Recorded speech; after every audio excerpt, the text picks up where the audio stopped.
Bonjour à tous et bienvenue dans cette nouvelle vidéo de déballage de boîtes pour Horreur Arkham, le JCE. On continue les vidéos sur les investigateurs de la boîte La Cité Engloutie. Aujourd'hui, jeudi, on voit la deuxième version d'Agatha Crane, la version mystique. Et hier, je disais que je reprendrais des morceaux de la vidéo sur sa version chercheuse dans cette vidéo là. Au final non, je vais tout refaire de zéro parce que sinon je pense que ça serait plus compliqué de chercher les bons morceaux, de les isoler, de les recoller que de tout simplement redire les mêmes choses. Donc Agatha Crane, 4 de volonté, 4 d'intelligence, 1 de force, 3 d'agilité, 6 points de vie, 8 points de santé mentale. Réaction quand votre tour se termine, si vous avez scellé, annulé ou ignoré au moins un pion KO à ce round, jouez un événement sort ou perspicacité depuis votre pile de défausse. Après la résolution de cet événement, retirez-le de la partie. Signe des anciens, +2, vous avez le droit d'annuler ce pion et d'en piocher un autre à la place. Si vous le faites, piochez une carte. Taille de deck 35 cartes, carte mystique, niveau 0 à 5, carte neutre, niveau 0 à 5, événement sort de niveau 0 à 3, jusqu'à 10 autres cartes chercheurs de niveau 0. Exigence du deck, Ocula Obscura, discerner le vide, une faiblesse de base au hasard. Donc par rapport à sa version chercheur, elle a les mêmes stats. Alors pour la résistance, c'est la même chose, même réaction, même signe des anciens. Et règle de construction, et au lieu que ça soit accès à toutes les cartes chercheurs, c'est accès à toutes les cartes mystiques. Au lieu d'avoir accès aux perspicacités jusqu'au niveau 3, elle a accès aux événements perspicacité. Elle a accès aux événements sorts jusqu'au niveau 3, et au lieu d'avoir accès jusqu'à 10 autres cartes mystiques de niveau 0, elle a accès à jusqu'à 10 autres cartes chercheurs de niveau 0. Et ça fait de gros changements bien sûr. Moi je pense l'avoir déjà mentionné. J'aime bien que les cartes aient des versions de niveau 0, 3, 5 ou 0, 2, 4, parce que ça fait que l'investigateur A va jouer... L'investigateur 1 va jouer la carte A au niveau 0 avec la carte B au niveau 2, vu qu'il y a accès, alors que l'investigateur 2 va jouer la carte A au niveau 2 et la carte B au niveau 0 parce qu'il n'a pas accès à la carte B au niveau 2. Et donc, ça fait qu'on va avoir des combos similaires. Par exemple, il y a plusieurs investigateurs qui font de la récursion avec récup, mais certains ne peuvent utiliser que récup de niveau 0. Je crois que j'ai déjà mentionné... Alors je sais plus, ça doit être la comparaison entre Bob Jenkins et Wendy Adams. Et Wendy Adams, elle a accès à récup 2, Bob Jenkins n'a accès qu'à récup 1, mais Bob Jenkins a accès à Joey le Ravigile de niveau 3, alors que Wendy Adams a accès à l'autre version, je sais plus si c'est niveau 0 ou niveau 2. Voilà. Et là, c'est un truc qu'on verra avec Agatha Crane. Cette version, par exemple, a accès au rituel de recherche de niveau 4, mais par contre, elle n'a pas accès à... je sais pas, bon, je vais prendre un exemple comme ça, à perception de niveau 2. Voilà. Donc concrètement, eh bien, les cartes... voilà. Donc elle joue avec le fait de sceller les pions. Les cartes de sceller, d'annuler ou d'ignorer. Voilà, on a toutes ces cartes-là.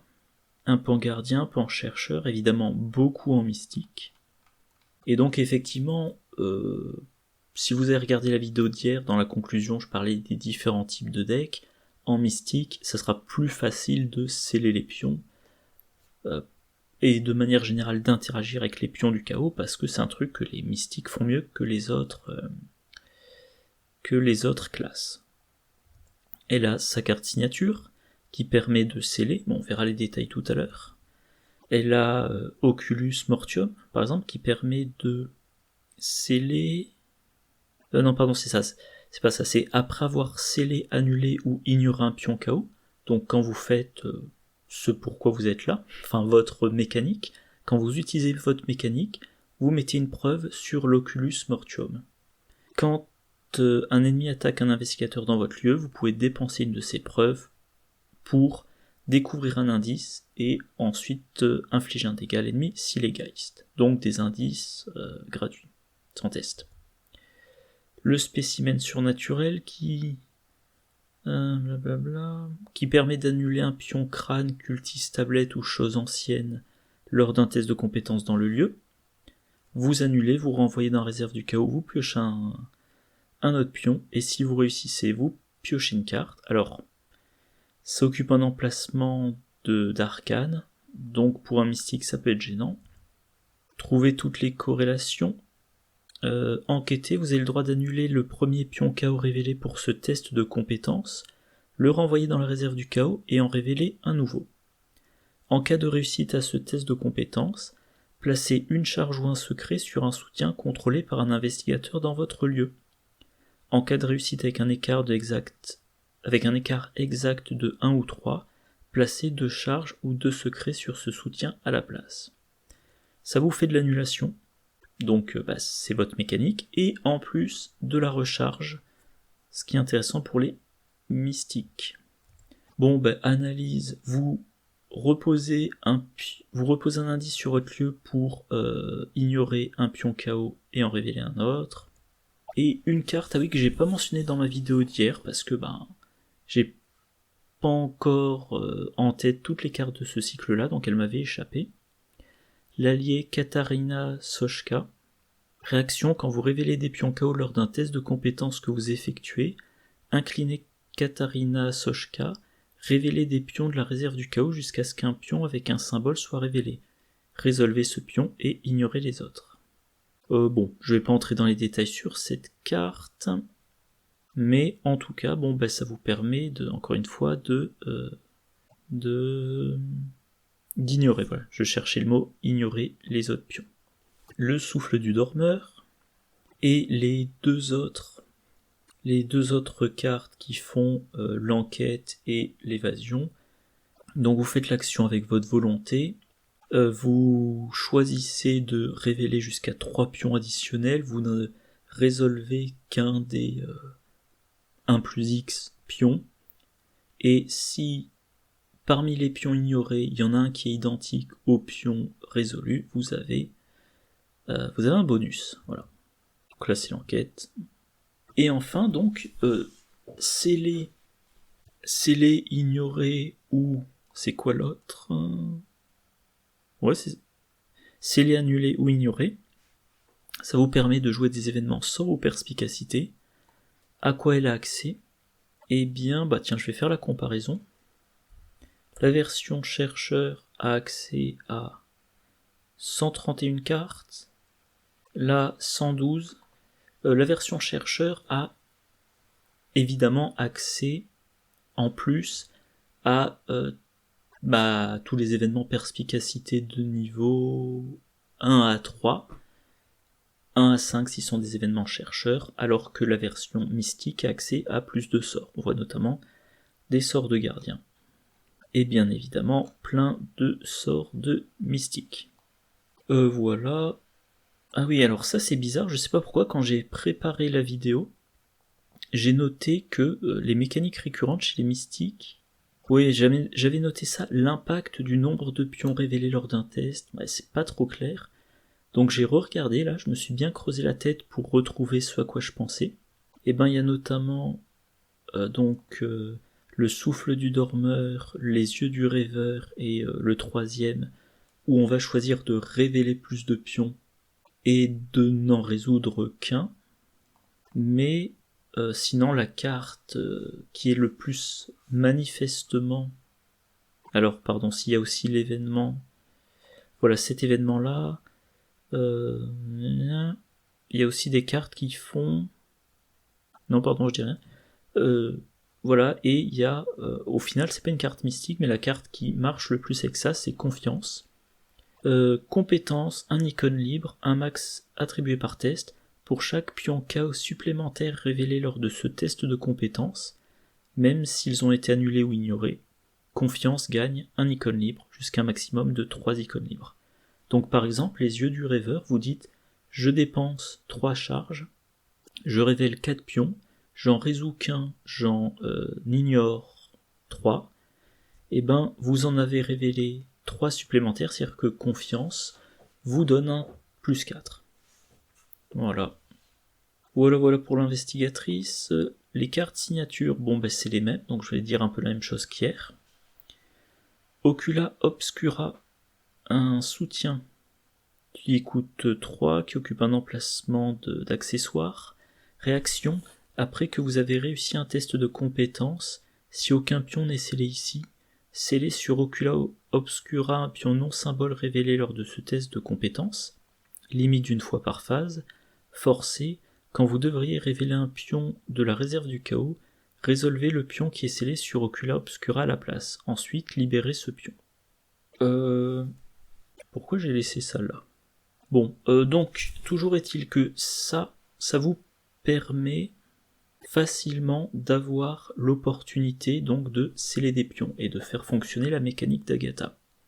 Tout simplement, il vous suffit de réussir un test de compétence avec un pion non symbole. Peu importe quel pion c'est, et vous dites, ben voilà, j'ai les conditions de la réaction de l'Ocula Obscura, je l'utilise, j'ai scellé, je sais qu'à la fin de mon tour, je pourrai jouer un événement sort ou perspicacité. Maintenant que vous avez scellé ce pion, vous savez que c'est le prochain pion que vous devrez révéler. Et vous allez choisir votre prochain test et comment vous le gérez, est-ce que vous attribuez des compétences, est-ce que vous dépensez des ressources, en fonction de ce pion. Je le rementionnerai plus tard, c'est vrai que je l'ai... Alors je trouve qu'avec la version chercheur ça s'y prêtait moins, mais la version mystique il y aura des choses en plus. Voilà, donc ça peut comboter... Alors déjà c'est de l'économie. De l'économie de moyens à mettre en œuvre. Vous faites un test, je sais pas, je dis n'importe quoi, pendant la phase du mythe, vous piochez un reste pourrissant, vous attribuez rien au test, vous piochez un 0, c'est réussi. Vous dites, je le scelle sur l'Ocula Obscura. Votre binôme, si vous jouez en duo, il pioche une nuée de rats. À votre tour, vous dites, je commence, je sais que je vais résoudre un 0, j'ai une investigatrice qui a une force de... que je retrouve... une force de 1, voilà.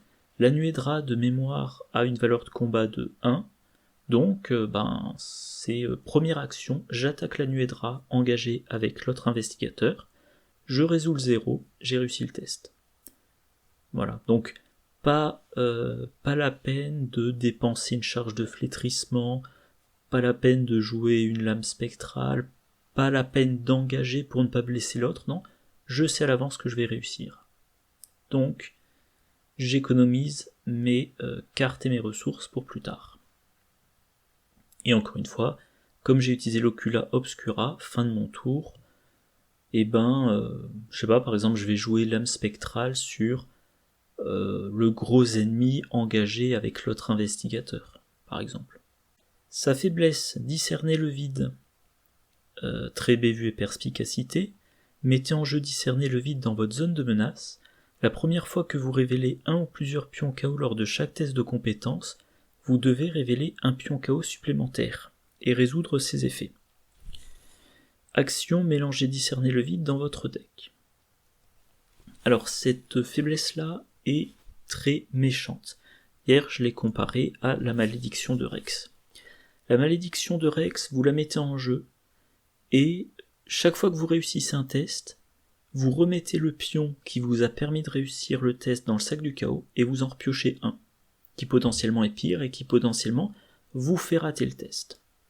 Si vous échouez au test, vous remélangez la faiblesse dans votre pioche, et vous la repiocherez peut-être plus tard. Si vous réussissez le test, tant mieux pour vous. Mais pour réussir le test,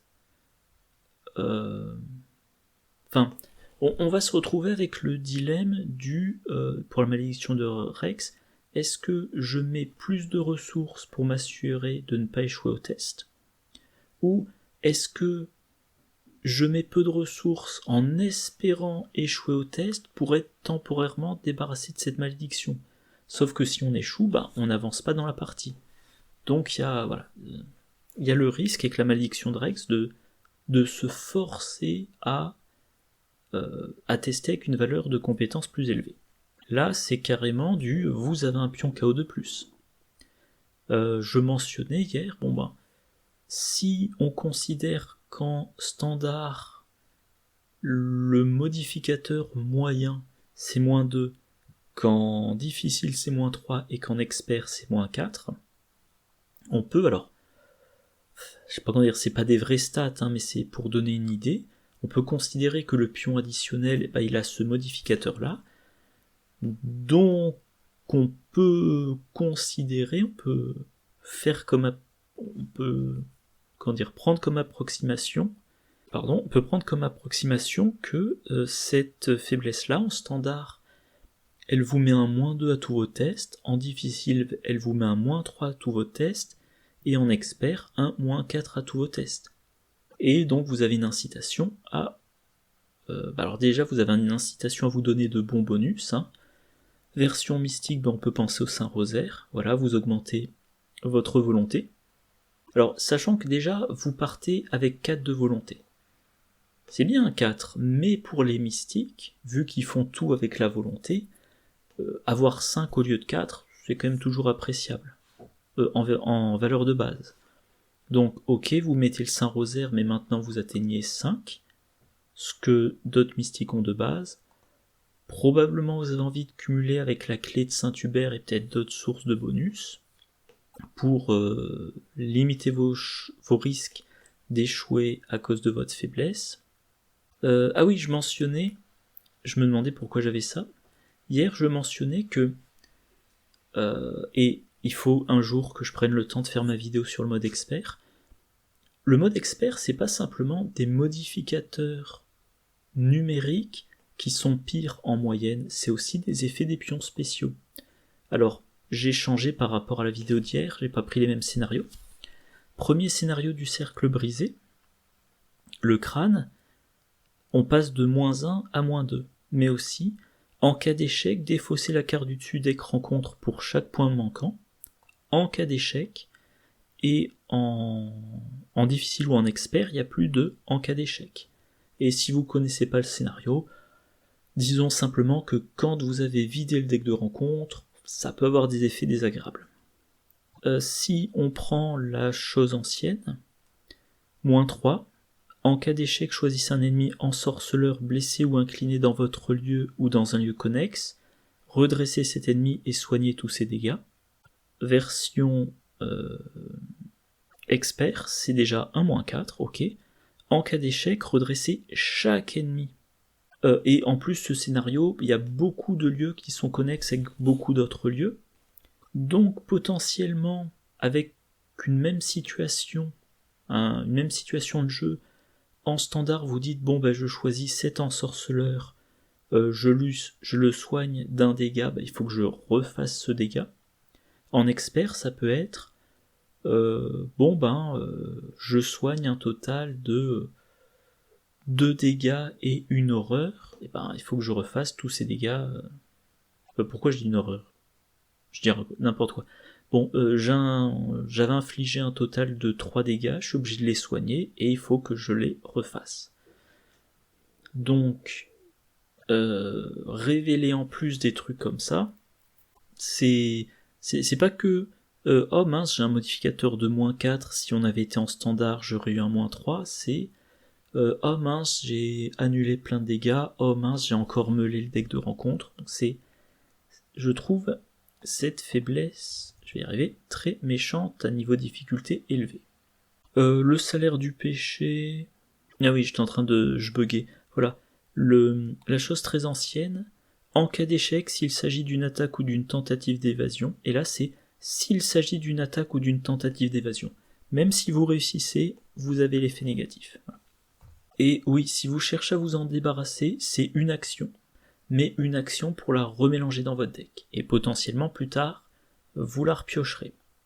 Alors je pense que la version mystique piochera moins vite que la version chercheur, mais bon, quand même, vous pouvez consacrer plusieurs actions sur une partie pour vous en débarrasser. Alors que pour pas mal de fatalités, c'est je dépense 2 actions, je mets dans ma défausse. Et si je pioche beaucoup, j'essaie de mettre dans ma défausse juste après avoir reconstitué ma pioche. Voilà, allez, maintenant les cartes auxquelles elle a accès. Toutes les cartes mystiques, toutes les cartes neutres, les événements sorts jusqu'au niveau 3, et jusqu'à 10 cartes chercheurs de niveau 0. Ah oui, pardon, 10 autres cartes. Donc 10 cartes qui n'entrent pas dans la catégorie événements sorts, par exemple. Donc les événements sorts de niveau 0 à 3, il y en a un certain nombre. Il y en a dans toutes les classes. Voilà. Et les cartes chercheurs de niveau 0, pareil, il y en a un paquet. Les cartes auxquelles elle n'a pas accès, tiens j'ai oublié, voilà j'avais oublié de mettre à jour. Encore une fois, elle a accès à toutes les cartes de sa classe, donc je considère qu'il n'y en a aucune. Par contre, pour sa deuxième classe, elle est limitée en nombre et en niveau. Comment est-ce qu'elle peut enquêter Ah oui, pardon. Oui, donc le fichier, pour pas m'embrouiller, il y a les fichiers Agatha Crane _ l'enquête et... Pardon, j'étais en train de bugger. Agatha Crane _ mystique _ l'enquête. Voilà. Donc, pour l'enquête, elle peut enquêter elle-même. Voilà. Elle peut, je sais pas pourquoi j'ai mis dans cet ordre-là, elle peut utiliser les cartes chercheurs de niveau 0 ou les cartes neutres d'enquête classique, voilà, lampe torche, loupe, déduction, etc. Les cartes mystiques d'enquête classique, ouais, rituel de recherche, 6ème sens, lire les signes, chapelet de malédiction, attirer vers la flamme. Et les événements sorts, j'ai mis confère au-dessus parce qu'en fait, les événements sorts qui aident à trouver des indices, ils sont déjà contenus là. Voilà, on verra tout à l'heure. Et donc, j'ai mis là pour pas oublier, son accès au sort sert peu à l'enquête. Et donc je pense que dès maintenant, on peut dire que, et j'espère que j'oublierai pas de le mentionner dans ma conclusion, sans grande surprise, vous voulez avoir plein d'options d'enquête, choisissez la version chercheur. Vous voulez faire à fond de la manipulation de pions, choisissez la version mystique. Voilà.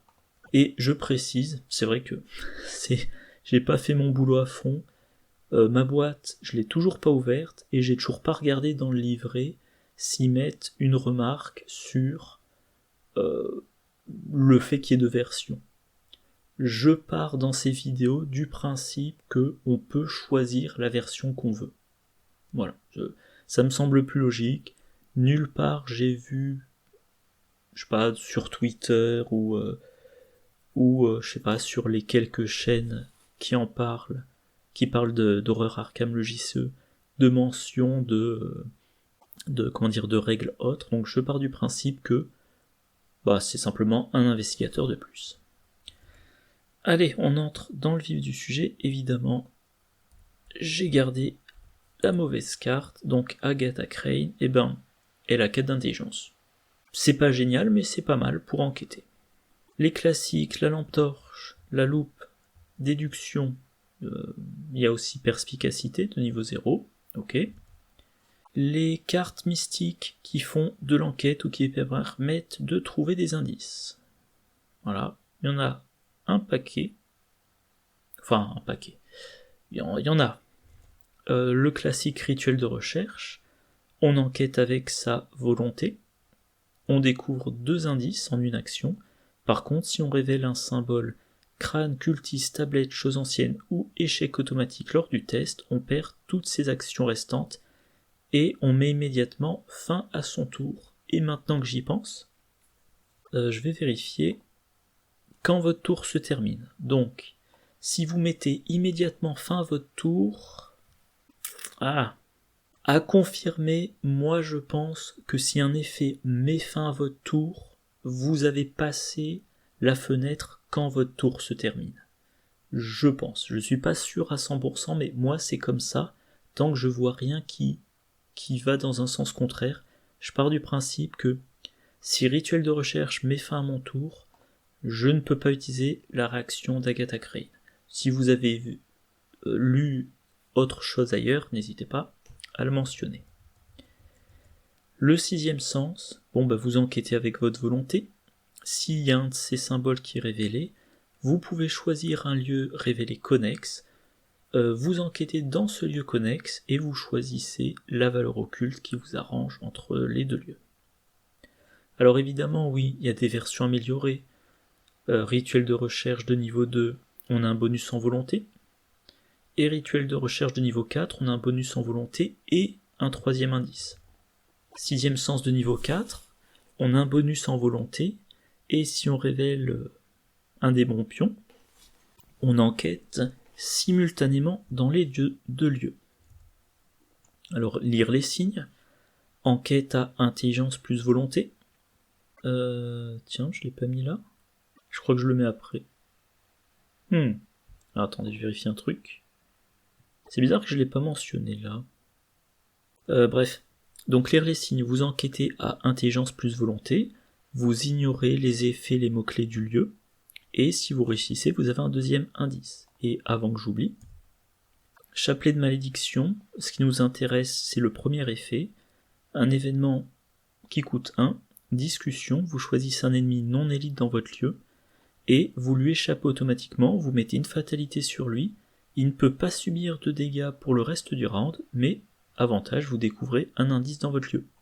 Et puis il faudra le vaincre au round suivant. Voilà. Attiré vers la flamme. Vous jouez cet événement, vous piochez la carte du dessus deck rencontre, évidemment il faut y survivre, et ensuite vous avez 2 indices dans votre lieu. Comme je l'ai mentionné en longueur hier, je trouve que c'est une bonne carte pour finir les scénarios. Alors honnêtement, je la joue pas trop. Bon, je suis pas un grand fan des mystiques, mais fin de scénario, on est dans un lieu dans lequel c'est un petit peu dur d'enquêter, potentiellement on est sur le point d'être submergé par les ennemis, on se dit bon, une carte rencontre, il y a peu de risques qu'une seule carte rencontre fasse que mon investigatrice soit vaincue, allez hop, je pioche une carte rencontre, allez, même si c'est reste pourrissant et que je fais un échec automatique dessus, je sacrifie mon allié, j'ai les 2 indices, fin du scénario, voilà, c'est bon. Extatique, alors là j'ai mis la version de niveau 2, voilà, j'en profite, il y a une nouvelle version, je la mentionne. Ah oui, je sais aussi quel est l'intérêt. Version de niveau 0, il y a un icône d'intelligence. C'est-à-dire que extatique de niveau 0, on ne peut l'attribuer qu'un test d'intelligence. Extatique de niveau 2 a un icône d'intelligence et un icône libre. Donc c'est attribuable, voilà. Si ce test de compétence est réussi pendant une enquête, mais grâce aux icônes, ça peut être une enquête faite avec l'intelligence, ou avec la volonté, ou potentiellement avec une autre compétence. Et donc placer jusqu'à 3 charges et ou secrets sur des soutiens contrôlés par des investigateurs dans votre lieu. C'est une bonne recharge. Et oui, donc le dernier point de ma liste, les événements sorts qui permettent d'avoir des indices. Donc, carte auquel elle a accès, 2 types événements qui ont le trait sort et qui mentionnent l'enquête ou les indices. Chapelet de malédiction, carte mystique, lire les signes, carte mystique, lire les signes améliorés. Il n'y a pas d'événements non mystiques qui permet de trouver des indices. Et pourquoi je fais la distinction ? Parce que les cartes mystiques, elle y a déjà accès avec son accès à toutes les cartes mystiques. Voilà, elle n'a pas accès à des cartes d'enquête grâce à ce critère de événement sort jusqu'au niveau 3. La gestion des ennemis. Et je pense qu'encore une fois, j'ai oublié de mettre à jour, voilà, c'est bon.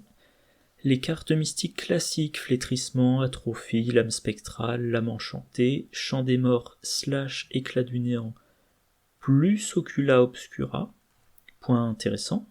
Les cartes chercheurs de niveau 0, j'ai un plan invocation occulte ou disque d'Itzamna de niveau 0.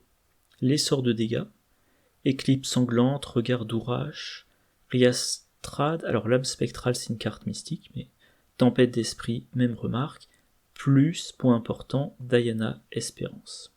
Et pour finir, lexique occulte, spécifiquement de niveau 0. Hop, j'ai mal préparé ma vidéo. Donc oui, comme hier, elle a 1 de force. À part une nuée de race, si elle est sûre de piocher 1-0, elle va pas combattre. L'agilité 3, si elle a un petit peu d'aide, ça peut passer, ok. Mais voilà, les cartes mystiques auxquelles elle a accès qui font du dégât, on a du choix. Le classique flétrissement, vous combattez avec votre volonté, vous faites 2 dégâts. Par contre, si vous avez je sais pas moi, des fois j'appelle ça un retour de flamme, un effet secondaire, vous subissez une horreur. Vous partez qu'une santé mentale de 8 quand même. Oui, puis version de niveau 3, vous avez un bonus de plus 2 en volonté. Version de niveau 5, plus 3 en volonté et un 3e dégât. Atrophie, vous combattez avec votre volonté. Si vous avez un de ces symboles-là, l'ennemi perd 1 de combat et 1 d'évasion, jusqu'à un minimum de 1, donc il devient plus simple à combattre. Et, oui, là je vais le mentionner rapidement. L'Ocula Obscura, ouais. Bon, je le mentionnerai plus tard, bon. Garde en tête Ocula Obscura. Et oui, version de niveau 4, en plus du -1 combat et -1 vie, en plus du -1 combat et -1 évasion, il y a aussi -1 vie. Donc Atrophie de niveau 4 ne fait qu'un dégât, mais si vous faites baisser la valeur de vie de l'ennemi de 1, et qui ne survit pas à ce round, c'est un petit peu comme si vous lui aviez fait perdre un deuxième, comme si vous lui aviez infligé un 2e dégât. Voilà, l'âme spectrale, vous ajoutez votre volonté à votre force, donc vous combattez à volonté plus 1, ça fait pas un gros écart, mais c'est la possibilité d'engager et de faire 3 dégâts à un ennemi non élite en une seule action. L'âme enchantée, alors carte que je mentionne rarement, je joue peu les mystiques. L'âme enchantée de niveau 3, ça occupe un emplacement de main, un emplacement d'arcane, ça peut être un peu gênant. Utilisation 4 charges, vous gagnez plus de force pour cette attaque, vous partez quand même de 1. En tant que coût supplémentaire pour utiliser cette capacité, vous avez le droit de dépenser jusqu'à 2 charges pour remplir la lame de pouvoir. Pour chaque charge ainsi dépensée, vous gagnez plus en force et infligez plus un dégât pour cette attaque. Donc, à sa puissance maximale, vous combattez à 1 plus 2, donc vous combattez à 5, et si vous réussissez, vous faites 3 dégâts. C'est pas la meilleure carte de combat pour elle, faudra quand même booster sa force autrement. Alors voilà, c'est là où l'Ocula Obscura revient, Champ des Morts. Quand j'ai passé en vue les cartes, je me suis dit, là, on a un investigateur qui a peut-être un plus grand intérêt à jouer cette carte. Champ des Morts, c'est de niveau 2, ça occupe un emplacement d'arcane, ça a 5 charges, ce qui est pas mal. Dépenser une charge, combattre. Cette attaque utilise la volonté au lieu de la force, vous gagnez plus 1 en volonté, bien pour une carte de niveau 2. Si un symbole crâne est révélé lors de cette attaque, elle inflige plus de dégâts. Donc un sort de combat de niveau 2 qui permet de faire 3 dégâts en une action. Éclat du néant, c'est de niveau 3, ça occupe un emplacement d'arcane. Scellé 1-0. Utilisation 3 charges. Oui, au passage, j'ai pas rappelé comment ça marche scellé. Je l'avais rappelé, je crois, dans la vidéo de présentation.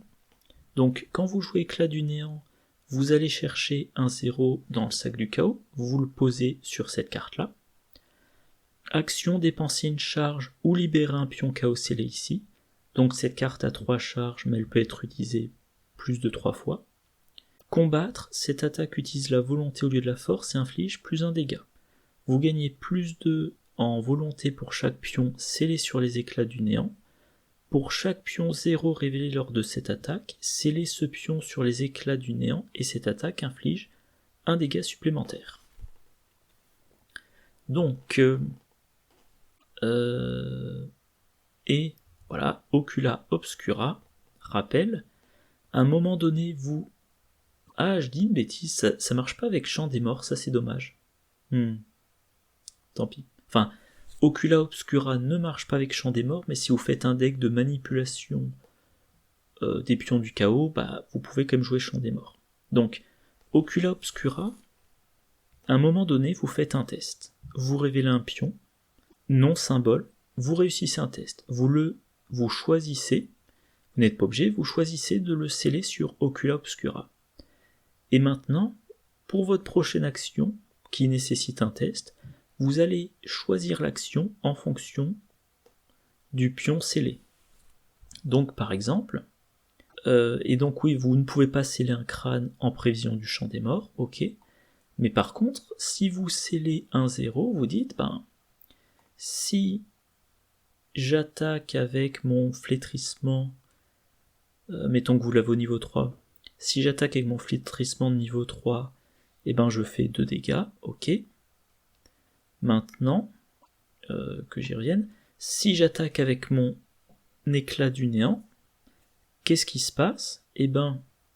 Je vais dépenser une charge, je vais attaquer avec volonté plus 2, comme si j'attaquais avec le flétrissement, je vais révéler le 0 qui était scellé sur Ocula Obscura, donc je révèle un 0, je le scelle, et j'inflige plus 1 dégât. Donc, que je m'embrouille pas, si je choisis d'attaquer avec flétrissement, c'est une attaque à plus 2 en volonté et plus 1 dégât. Si j'attaque avec éclat du néant, c'est une attaque à plus 2 de volonté, pour le pion 0 que j'ai laissé sceller, et plus de dégâts. Le plus 1 de la carte et le plus 1 bonus du 0. Et comme ce 0, je l'ai scellé, prochaine attaque que je fais, ce bonus-là, je l'ai x2. Donc je ferai une attaque avec plus 4 en volonté et 3 dégâts de base.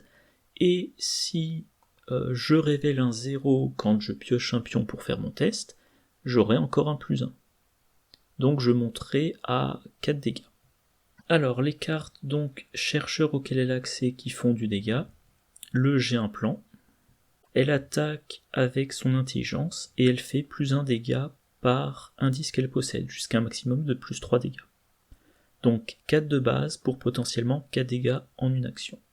Invocation occulte, quand elle joue cet événement qui a le trésor au passage, elle peut défausser jusqu'à 2 cartes de sa main, elle attaque avec son intelligence, elle a un bonus de plus 1 par carte défaussée, et elle inflige plus 1 dégât par carte défaussée.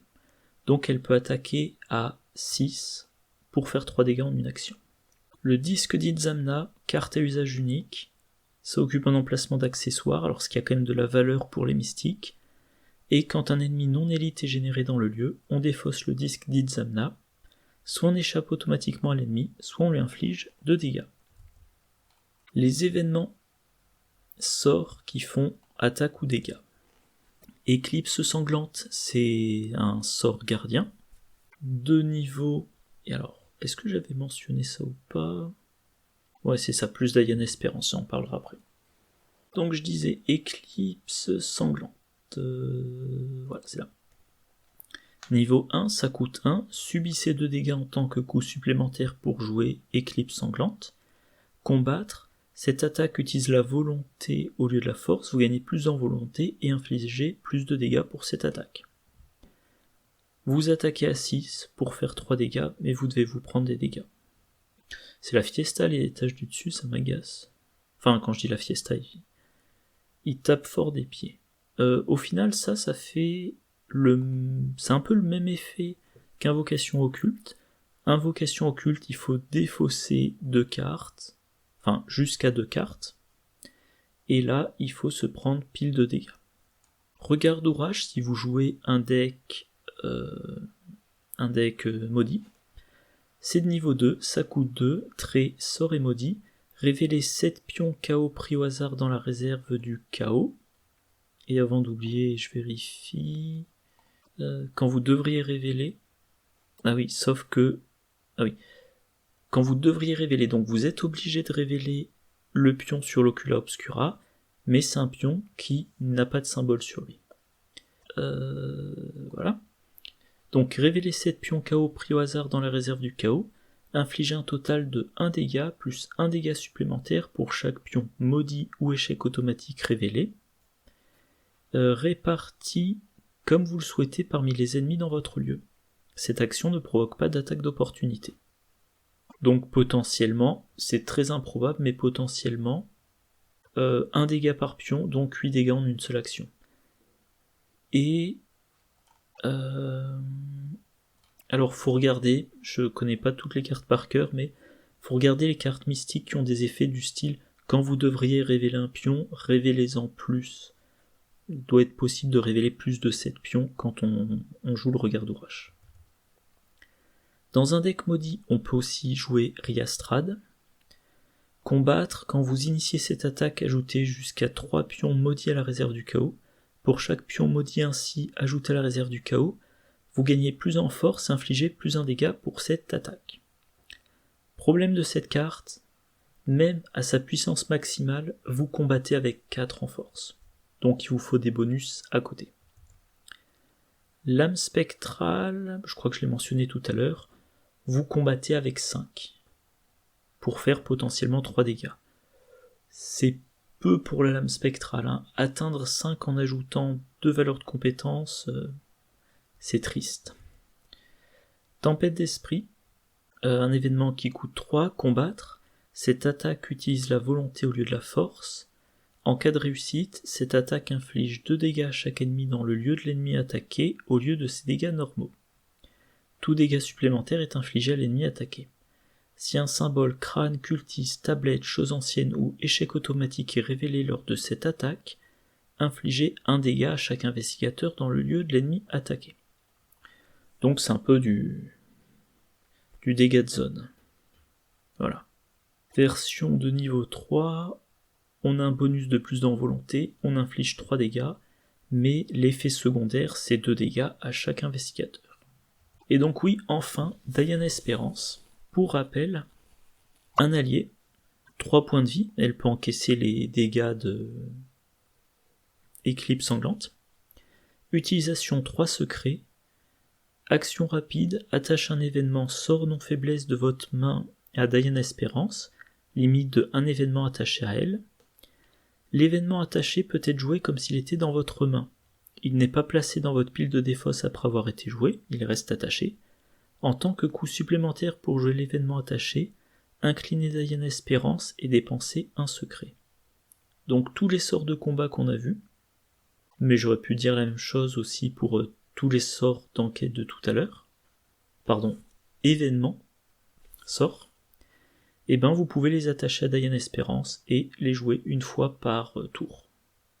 Donc si vous jouez un deck maudit, et ben potentiellement une fois par tour, vous jouez Regard d'Ourash et vous visez le 4, 5, 8 dégâts en une seule action. A noter, comme je le disais tout à l'heure, dans cette boîte, on a Extatique de niveau 2 qui peut remettre 3 charges et ou secrets. Donc si vous faites un deck basé autour de Diana Espérance, en une enquête réussie, vous pouvez redonner 3 utilisations à Diana Espérance. Voilà. Ah oui, et comme elle a accès aux cartes chercheurs de niveau 0, j'ai regardé ce qu'elle a comme recharge de secret. Elle a le classique de la fiction à la réalité de niveau 0. Ça coûte 2. À jouer uniquement s'il y a un indice dans votre lieu, placez 2 secrets sur un soutien que vous contrôlez. 2 utilisations de Diana Espérance. Et révélation stupéfiante. Myriade, vous ne pouvez pas jouer révélation stupéfiante. Réaction, quand vous cherchez dans votre deck et que révélation stupéfiante est parmi les cartes consultées, défaussez-la, soit vous gagnez 2 ressources, soit vous placez un secret sur un soutien que vous contrôlez. Maximum d'une capacité recherche par recherche. Et au passage, si vous jouez beaucoup sur Diana Espérance, que vous voulez la recharger en secret, probablement dans votre deck vous mettez Extatique, même si votre deck n'est pas orienté enquête, c'est pendant une enquête, il n'y a pas besoin que vous fassiez l'enquête. Donc si vous mettez extatique dans votre deck pour la recharge de secret, et que vous mettez révélation stupéfiante dans votre deck pour la recharge en secret, extatique, ça le trait entraîné, et ben le classique,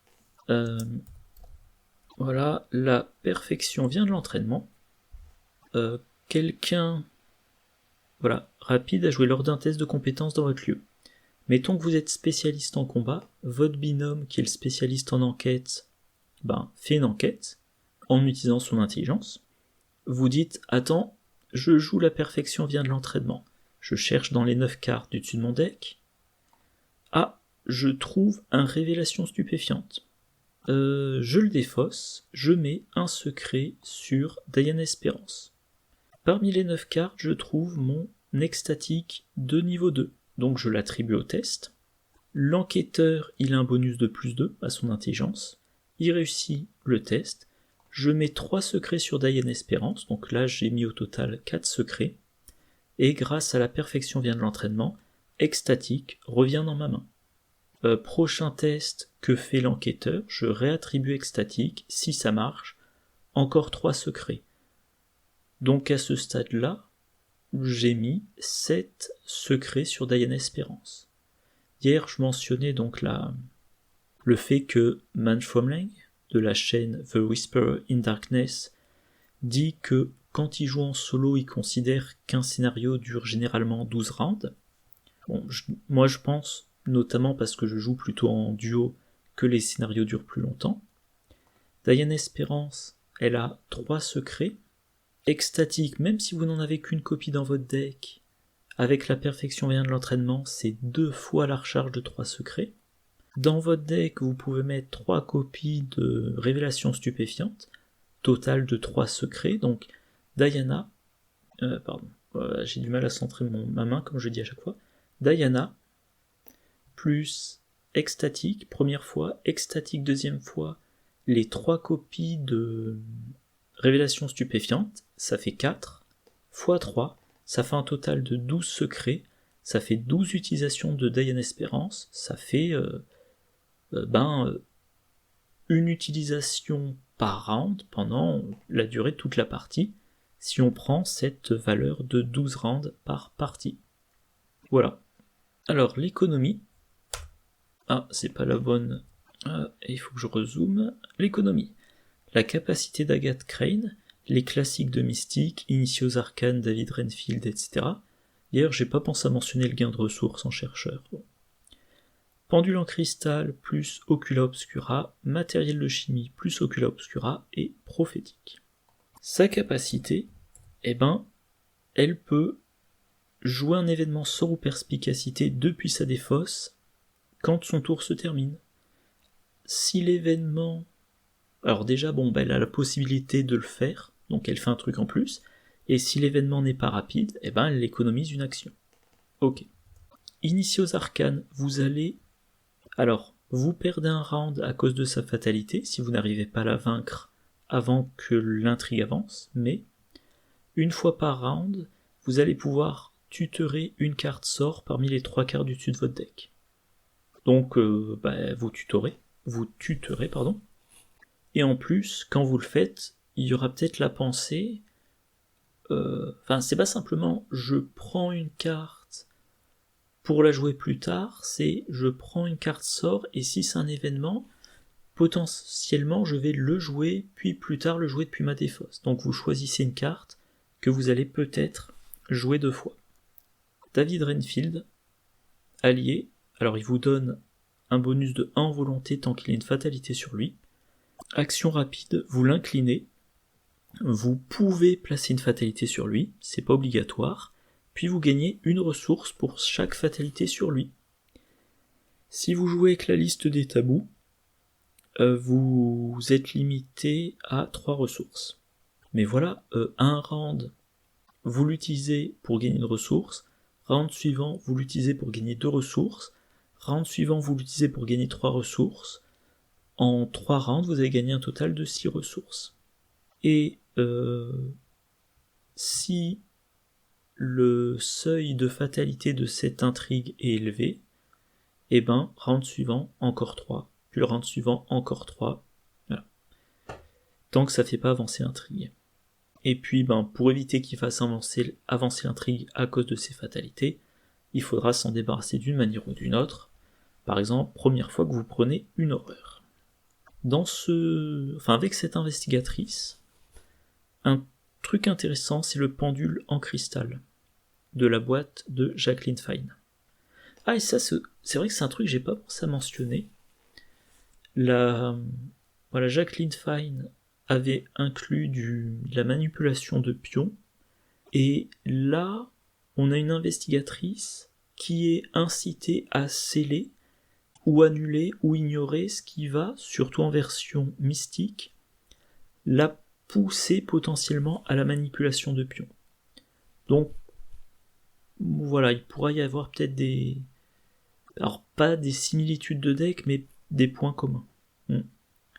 Donc pendule en cristal, un accessoire qui vous donne plus en volonté, réaction, après qu'un test de compétence dans votre lieu a débuté, inclinez le pendule en cristal, nommez un nombre, si ce test échoue ou réussit avec une différence égale à ce nombre, piochez une carte. Pour rappel, j'ai dit à plusieurs reprises que le fait d'avoir un pion scellé sur l'ocula obscura, ça vous permet de savoir quelle quantité de ressources au sens large, mettre dans un test pour le réussir. Ça vous permet aussi de choisir de combien vous le réussissez et de savoir à l'avance de combien vous allez le réussir. Donc, si une fois par round, au moins vous arrivez à sceller un pion sur Ocula Obscura, et ben vous allez activer le pendule en cristal une fois par round. Donc, vous avez une pioche supplémentaire par round. Matériel de chimie, accessoire encore, c'est le gros problème, des mystiques, choisir le bon accessoire. Donc, action, incliner le matériel de chimie, enquêter. En cas d'échec avec un écart exact de 2, défausser le matériel de chimie. Réussite avec un écart exact de 0, gagner 2 ressources. Réussite avec un écart exact de 2, piocher une carte. Réussite avec un écart exact de 4, découvrez un indice supplémentaire dans votre lieu. Avec Ocula Obscura, vous savez quel modificateur vous allez avoir, et donc vous pouvez viser le gain de ressources, la pioche, ou l'indice supplémentaire. Voilà. Et enfin prophétique, au début de chaque round, vous mettez 2 ressources dessus, ça peut être utilisé pour payer vos sorts. Ou chance ou esprit, mais là, ce qui intéresse c'est sorts. Donc, je parlais de regard d'Ourache, ça coûte 2. Diana Espérance plus prophétique plus regard d'Ourache attaché à Diana Espérance, ça peut être potentiellement chaque round, j'active regard d'Ourache sans dépenser de ressources de ma réserve. Voilà. Donc de l'économie de ressources. Et ma conclusion. Alors, qu'est-ce qu'il y a à conclure ? Qu'est-ce qu'il y a à conclure ? 4 en volonté, 4 en intelligence. En ayant accès aux cartes mystiques et à quelques cartes chercheurs, ça donne beaucoup de polyvalence. Voilà, on est incité à faire de la manipulation de pions pour jouer ces événements sorts ou perspicacité. On a quand même intérêt à lui mettre quelques petits bonus passifs, je pense, notamment la clé de Saint-Hubert, et ou le pendule en cristal. Qu'est-ce que je mentionnais d'autre ? Voilà, elle a accès à plein d'événements. Ah oui, quand j'ai vu sa règle de construction, tout à l'heure en préparant cette vidéo, je me suis dit, peut-être que je vais pouvoir ressortir ma combo, qui est un petit peu poussive avec Marie Lambeau. Alors, je vais tout de suite aller chercher. Alors, voilà, c'est celui-là. Un deck Marie Lambeau basé sur... Je vais aller chercher... J'avais pas mis la liste du deck. Et mince. Ah, c'est dans mon ancien appartement. Oula. J'avais pas mis Mince, comment je me suis débrouillé?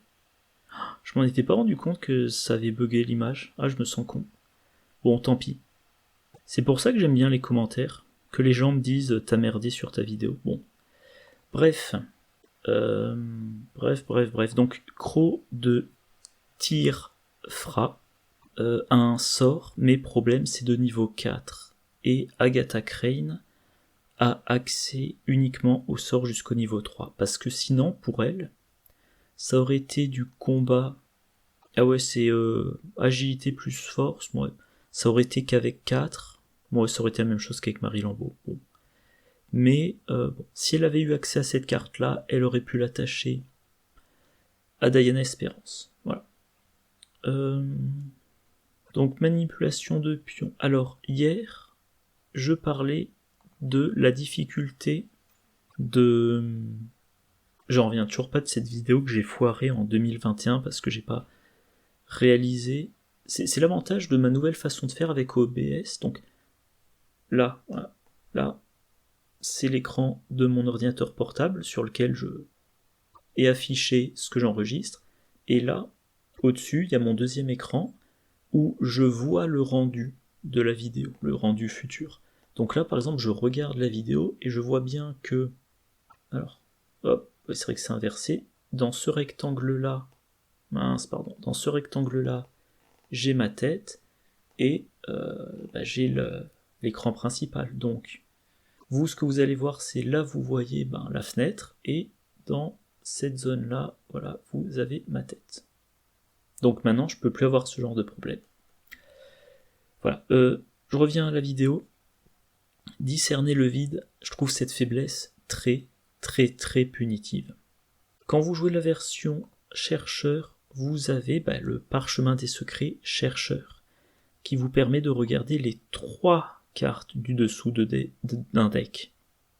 Le vôtre, typiquement, pour vous débarrasser de votre faiblesse. Version mystique, elle a accès au parchemin des secrets mystiques, qui vous permet de regarder la carte du dessous de votre deck. Donc autant, quand vous jouez en chercheur, vous dites je regarde les 3 cartes du dessous de mon deck, les cartes intéressantes, je les prends dans ma main ou je les mets sur le dessus du deck, et mécaniquement je fais descendre la faiblesse dans ma pioche. La version mystique, vous regardez une carte. Et bon, alors certes, cette carte-là, vous pouvez la mettre dans votre main ou la mettre sur le dessus du deck, mais ça compense tout juste votre pioche pendant la phase d'entretien. Et si vous avez un petit peu d'effet de pioche, par exemple avec le pendule en cristal, le parchemin des secrets ne compense pas votre pioche, et donc votre faiblesse, vous savez qu'elle monte dans votre pioche. Et vous n'avez pas cette possibilité de défausser la faiblesse avant de la piocher. Voilà. Alors vous avez toujours accès à l'apprentissage forcé, mais piocher les cartes 2 par 2 si vous n'avez pas de moyen de gérer votre faiblesse, c'est pas génial. Par contre, hier je mentionnais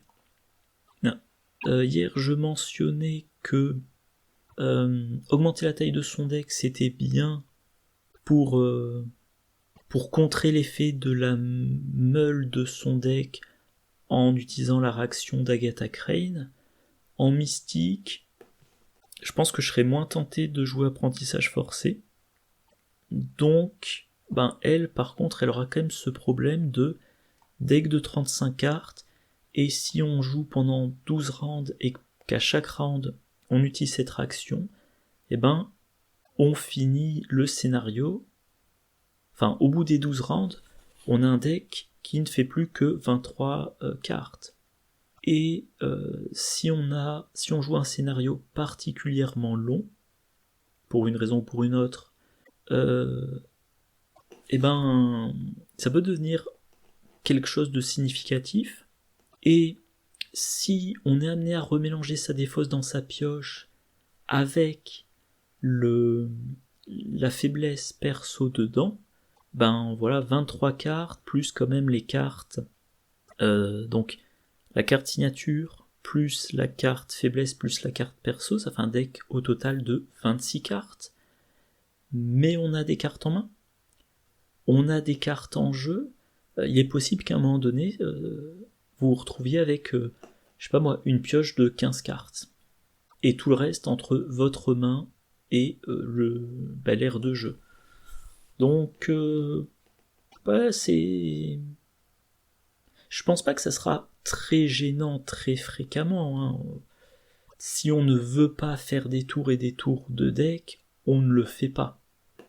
Sauf, ah oui, si quand même, sauf quand on joue à Dunwich. Si vous jouez à Dunwich, les scénarios meulent votre deck, et si votre deck est meulé longtemps et que vous n'avez pas au-delà du voile, vous pouvez être amené à remélanger, plus que si vous aviez joué une autre campagne.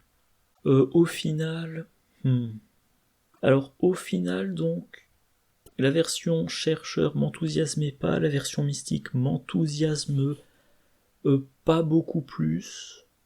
Ça me gêne que j'ai pas la possibilité du parchemin des secrets pour me débarrasser de ma faiblesse, mais à côté de ça, moi qui aime bien les combos et les decks un petit peu, on va dire, excessifs, la possibilité de mettre des super événements de sort dans le deck, plus Diane Espérance, plus Extatique de niveau 2, plus la perfection vient de l'entraînement, plus révélation stupéfiante, plus prophétique, et de faire un petit peu comme dans mon deck Norman Weavers, à chaque round je joue mon super sort. D'ailleurs elle aussi elle a accès à l'atlas astronomique. Enfin, il y a des possibilités de faire un deck, j'allais dire bête et efficace, premier round, je m'installe, deuxième round, je sais pas, lame spectrale, troisième round, lame spectrale, quatrième round, lame spectrale, et toute la partie, lame spectrale, lame spectrale, lame spectrale, parce que je recharge Diana Espérance assez vite, et que la carte est très efficace. Voilà. À côté de ça, comme pour la version chercheur, il y a d'autres styles de deck. Alors, version mystique, ça sera probablement pas intéressant de faire un deck réussite d'un montant spécifique, parce que ça nécessite des cartes chercheurs auxquelles elle n'a pas accès, typiquement d'une main sûre qui est de niveau 1. Mais par contre, entre l'accès aux cartes mystiques, Ocula Obscura, la volonté d'ignorer des pions KO, peut-être qu'elle pourrait, c'est une idée que je me note pour quand je ferai les exemples de deck, peut-être qu'elle pourrait me donner envie de faire un deck mystique, contrôle du sac du chaos. Si j'ai un 0 scellé sur Ocula Obscura, j'attaque avec éclat du néant.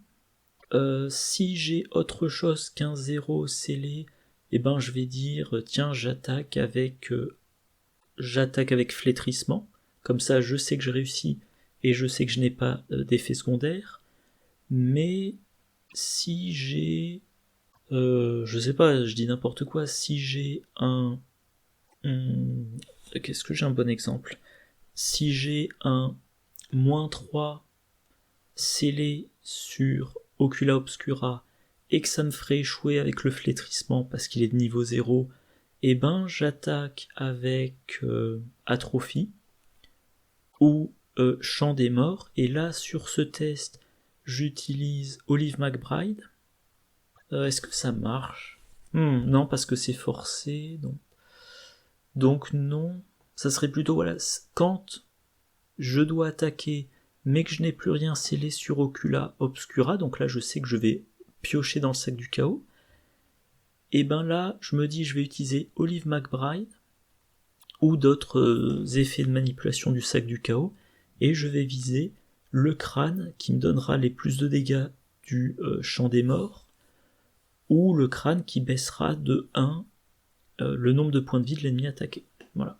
Donc c'est pas un investigateur qui m'enthousiasme, mais je pense qu'il y a quand même la possibilité de partir dans plusieurs directions qui peuvent être intéressantes. pour les gens que ça intéresse. Voilà. Bon, je vais m'arrêter là. Comme toutes mes vidéos d'investigateur jusqu'à présent, j'ai plus d'1 heure d'enregistrement. Bah voilà. Demain, alors, c'est lequel demain déjà? Ah oui, c'est ça la bizarrerie. Donc Agatha Crane, c'est...